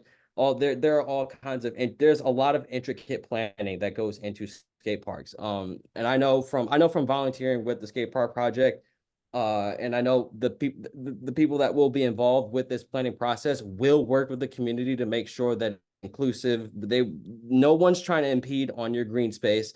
I can tell you as a skateboarder, I've been as a New York City skateboarder. I travel to skate parks in all the 5 boroughs. We need more skate parks because skate parks are there's a lot of skate park traffic, and it would help mitigate some of that. And even in terms of skate park space, I don't think many of you have been I would just say visit a skate park before you judge size and all that. And I'll use my time regarding that. Thank you all. 3 more people left and then we have to close. iPhone 68, please identify yourself and you have 3 minutes max. Can you hear me? All right. Hi, my name is Ramon Sanchez. I'm a skate park advocate and a father of 2 in Brooklyn, right near Prospect Park. And I just have to say that I agree with most on this thread that there needs to be more skate parks in our area, just to mitigate the traffic, like the person just said. And I just don't see the point in fighting something. Like if this was a baseball diamond or a tennis court, or say even LaFrac ice skating / roller skating, that LaFrac takes up almost 40,000 square feet in itself, and it provides not only a place for kids to be in a splash park, but to roller skate and to ice skate in the winter. My kids use that facility to no end, and that's what I'm saying. The Brooklyn Skate Garden would be comparable to, and for people to fight this thing because on the grounds that it would flood. I also agree with the person who just spoke, who said he was a semi-engineer on some of these projects, where a lot of thought goes into these parks, and it would actually, I think, help the flooding if it did ever happen, because proper drainage would have to be built into the skate park, and it would just beautify the area. If anything, the fact that people are saying that you're just paving over grass is like the biggest understatement that I've ever heard, because if you ever visited a skate park, I agree that they should visit a skate park, because it is sort of like looking at Barcelona and Antonio Gaudi sculpture. You know, it in itself is would beautify the space, not only in itself beautifying 10 the seconds space, left. but you know, adding the green space and the garden aspect to it. I mean, that's all I have to say. I have 2 kids that also skate, and they would enjoy the park. So I'm all for it. Thank you. I think we have 2 more people. If you already spoken, next month we're gonna come back. Hopefully the council person will be there, then you could ask your question. We last 2 people is Diana M and Kate Yasko, and then we're gonna close this subject. Thank you. Oh, I was in line. I never got a chance to speak. My name is Michael Heimbinder.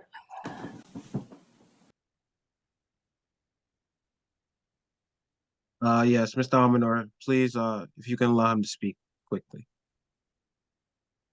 Oh, yeah, I'll be very quick. I just wanted to say thank you everyone who's here, because I know that everyone here really cares about Mount Prospect Park.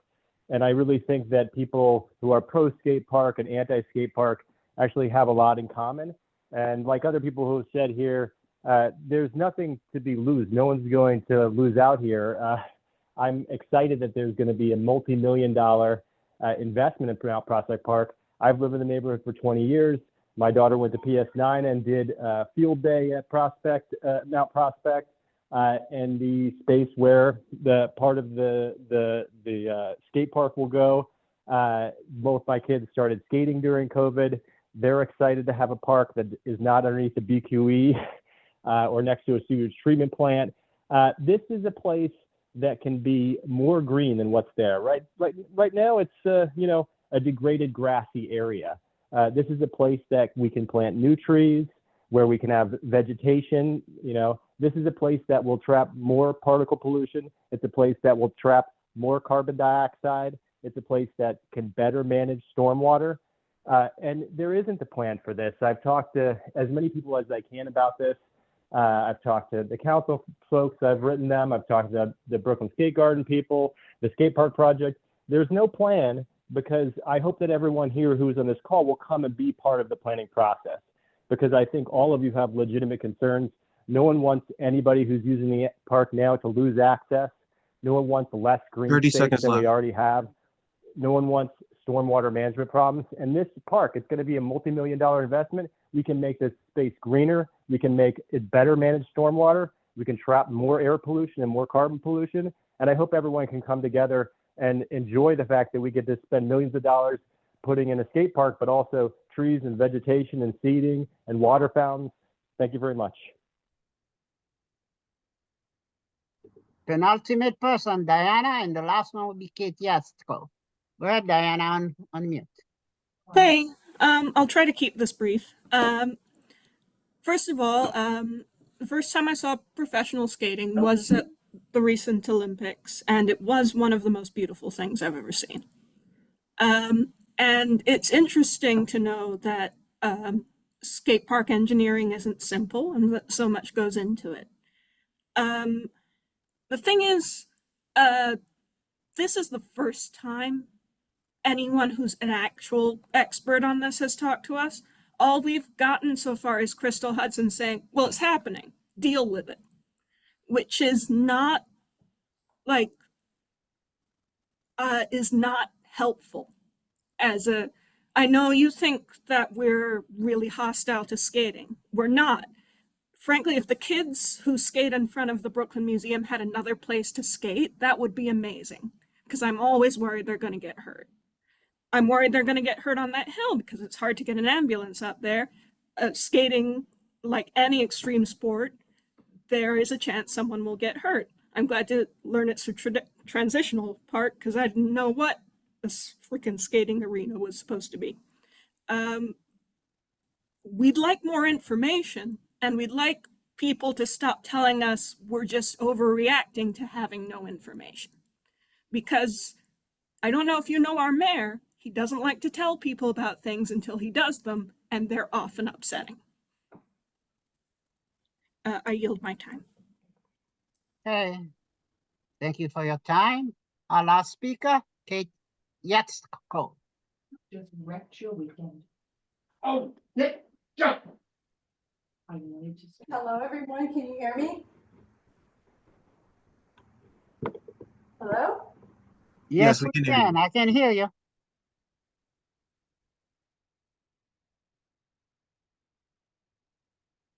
Kate, can you hear us? If not, can we let Wade speak, please? He already spoke. Wade already spoken. Be back next week. Kate, you're I on mean, mute. next month. Kate, you're on mute. Kate, have a Kate, chance to- unmute. Because we have more stuff to do beside this. All right. Okay. I just want to thank everyone. Can you hear me now? Yeah. Yes. I just want to thank everyone for their input this evening. I appreciate this community board meeting. I'd like to boil this particular issue down to the fact that this skateboard park, it has just been like fast-tracked through the economic development community of New York, which prevents it from having any of the guardrails that we would like to have as a community. And I will just echo many people's sentiments. Give us a plan. And then we can speak about it. And because this project has been fast-tracked through the Economic Development Committee, they don't need to have all these meetings. They can just do whatever the hell they want. And, you know, I really think this is wrong. And I think we need to think about it in a better way. Thank you. All right. I'd like to thank everybody for putting in there, because this committee wanted to know exactly what's going on in terms of this whole project. I'm glad we get people to speak about everything. I will invite you guys back next month, the second Thursday, where we're expecting the councilwoman to be there. In addition to that, I understand around the 25th of this month, there's going to be a public information statement that will be out with the mayor's office. Please stay tuned and check with the community board to find when we get the specific information about this particular day. So thank you very much. We're going to go back to the agenda. We have a lot more to cover in this agenda. So let me go back to the agenda. And it's nice screen. And I'm coming. we need to try to get as much done within the next 10-15 minutes. Everybody's welcome to stay. And I would like to go for roll call of the committee members to see if Khalid, do you have that list? Actually, I just made the list and I was supposed to get it to Julia. I didn't get a chance to do it. I have it. You have it? All I right, have it. I have it right here too. So Okay, so Maria Costa? No? Okay, Celeste Chase? Is she still here? I'm here. I'm Yeah. here. Okay, hold on. Courtney, are you still here? Courtney was here. she was here earlier. Hold on. Sorry, Julia, I'm here. I was Paul? Okay, thank you, dear. We gave you credit. Okay, Paul Pascal? No? Paul Pascal? Okay, hold on. I'm here. Gloria? Is Gloria still here? She was here. Yes, I'm here. There she is, okay. Brenda's not here. No, but nothing. That's excused absence. She called in, Correct, right? correct, yes, I got her email.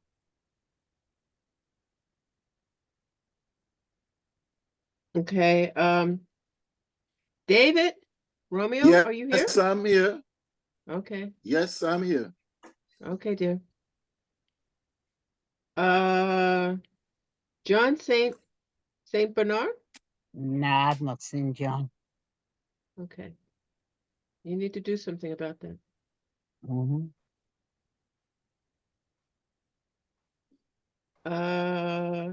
David Waters? He's not here also. Walters.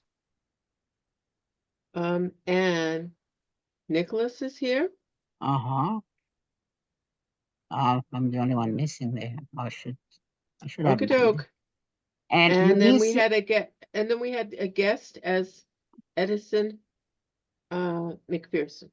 Okay, if you look, can you guys see my screen? Yeah.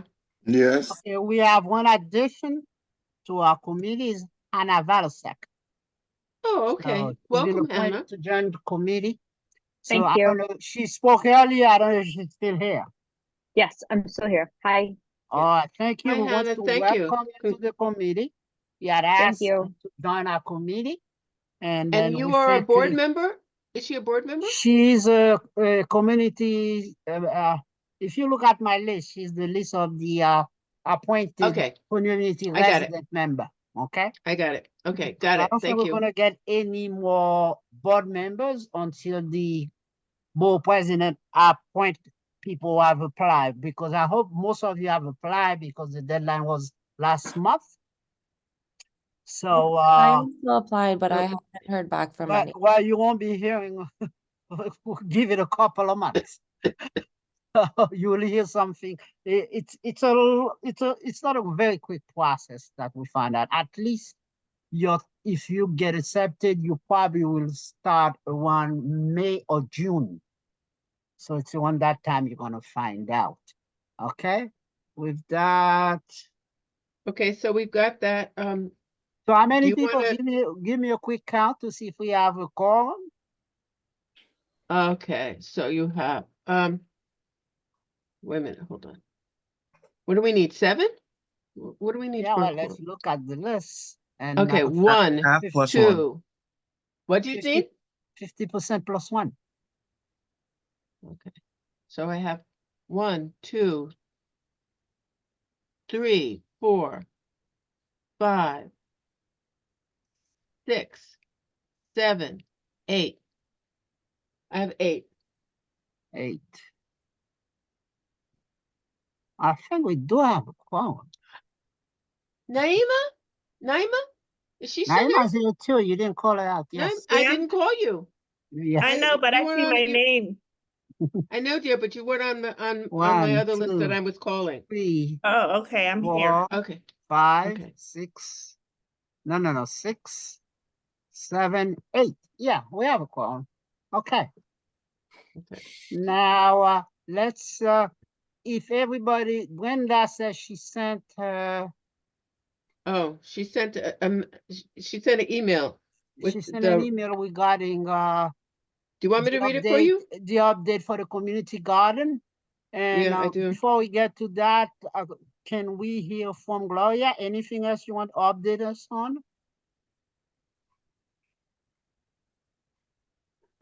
Okay, the only thing possible is that the gentleman that's concerning the bees, Mhm.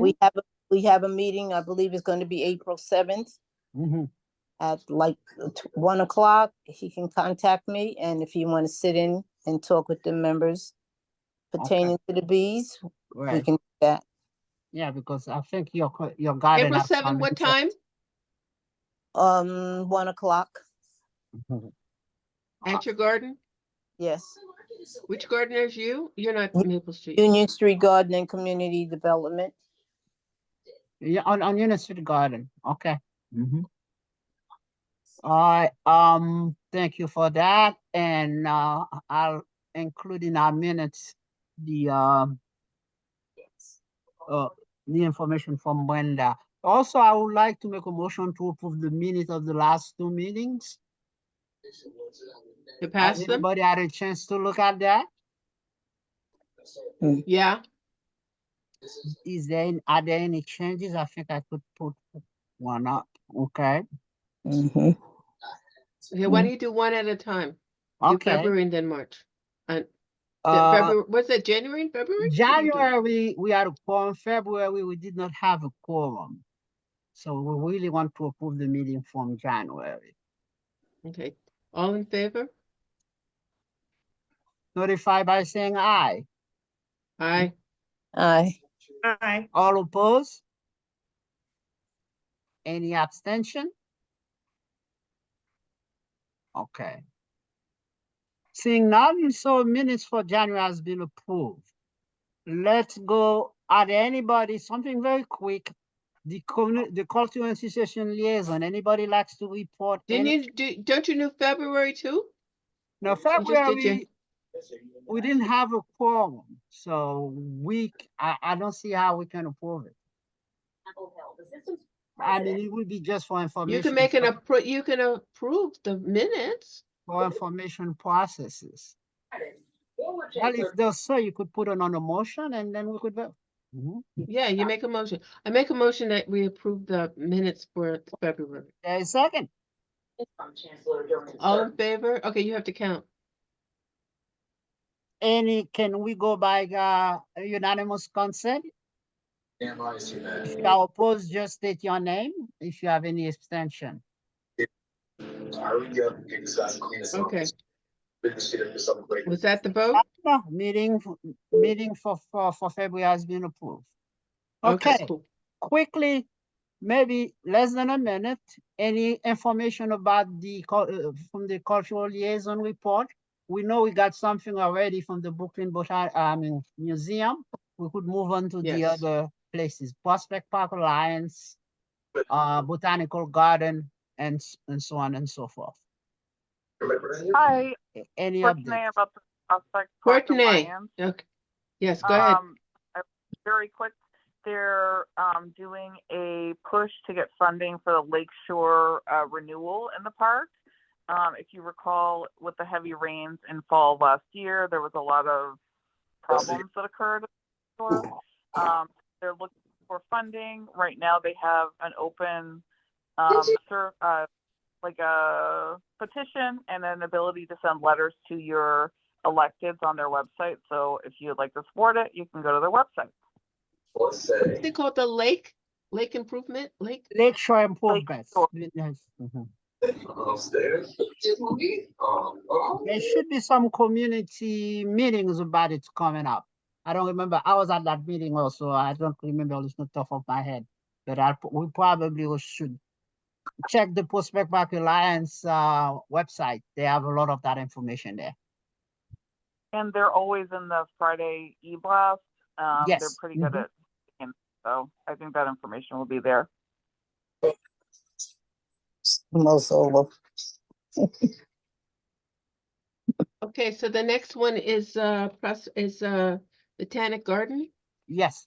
Anything? Okay, that's me. The Botanic Garden is they are looking forward. They didn't give me a date about the cherry blossom. The cherry blossom is coming up. So and they will have celebrations for that, and it will be but they don't have the dates just yet. Okay. Are we missing anyone? Because we already have the Brooklyn Museum that were here earlier. One of the things I forgot to mention last meeting was the possibility to become to join the advisory board for the Major Owens. Oh. Say more about that. I know one person that applied, and also I spoke to Dante, our district manager. He also has applied to become the member of the advisory board of the Major Owens. This is the part in our committee that is missing, sports and recreation, and hopefully we'll get somebody who will be a liaison that would spoke of what's happening in terms of that particular space, any other sports and entertainment activity within the community. Of So, most, so the report is that you're looking for a liaison? yes, I'm hoping we get a liaison for that. But if one of I was approached by a community member who gave my name as a reference as she applied. Hopefully she get in, and she said she would love to come and join the committee. So we'll wait on that and see. In addition, I'm hoping Dante get into that advisory committee, so we'll have a direct contact on what in the for this particular facility. Okay. Where we were. Anything else? No. I just want to talk about the resource fair that's coming up. We need to come together and make a effort to have what activity we're going to do. At last meeting, we had a guest who was talking about doing some skating during that community fair, but I don't know. I'm here. You're here? She's here. Yes. Okay. Hi. What you can do for us, I would like to know what is it you're going to need and how much money we're going to need to make it happen, because we have to put in a budget form. But I know at least we should have a table that where the committee members can gather. What has not, we have made, we passed the resolution as to the date and the location. We're waiting from the executive board and the general board if they approve those resolutions. So this is where we are in terms of the resource fair. So you're if you have my email or my phone number, please let's have a talk after that to see what we could work out, to see what we're gonna need and what budget we're gonna need to make it happen. We have to put that in because before the community fair is only a few months away, so we need to get that. We have to move on it very fast. I just followed up in my initial email. I emailed you after last month's meeting to get your contact information, but I haven't heard back, received so it. I followed up to that email. I think Khalid, you have to approve us sharing information, so I'll send another email after this Okay, meeting. you both approved. I will send the information right now. Thank you. Okay, great. Because I was looking for something like that. Thank you. Does anybody have any other suggestion of what this committee can do during this particular fair? Well, here, but right now, let's just enjoy the trip. I mean, if you don't have anything on the top of your head, you could email me or send the information to us. When does the fair take place? Well, it's supposed to be June 1st. That's the date we suggested. Okay. Spanish, but what is Portita? Perfecto. Okay. And this is the block party, right? Say that again? The block party? Resource Yes. fair? Well, it's either, well, we had a discussion where some people say it should be just a reserve fund, not a block party. So, but I think my personal way to look at it, I think it should be both. So, combination of both, because last year we had the resource fair, then we had a youth summit with a film festival, the youth film festival. That was the second part of that. So I think if you could think of any other activity that should take place, then we'll come up with that. And I think I'm going to approach the youth committee to see what else they are planning to do, to see is this, so we don't duplicate. Okay. Worst place I've ever been. All right. Do we have any voting item for today? I don't think so. The other, no. The other project I'm working on, but it's going to be for September, is the biannual conference. Actually, what I like to do, I like to see if there's anyone interested in joining a core book and planning it. I think the date will be probably the third or the fourth Friday in September for the biannual conference of Park Recreation Committee in the whole borough of Brooklyn. That's the extent of what I have today. So are there any old business? I don't feel like we have anything that we need to work on, per se. I think the old business is that we're gonna be hosting Crystal Hudson next month. Is that what? Well, is yes, that good?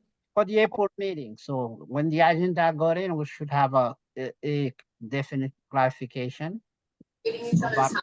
when and who is she coming and who's coming from her office. Okay. Who's gonna coordinate that? I've been in contact with them. I will coordinate that. So I've been in contact with her office for the last, since mostly this week. So I have a direct contact for the person responsible for that. So they've been calling me and we've been exchanging email in terms of make sure that we get this particular situation her appearance for the next meeting in April. They already agreed that she will come in April. So let's see what happened from that. That's why they told me this afternoon. Okay. Okay. Any new business?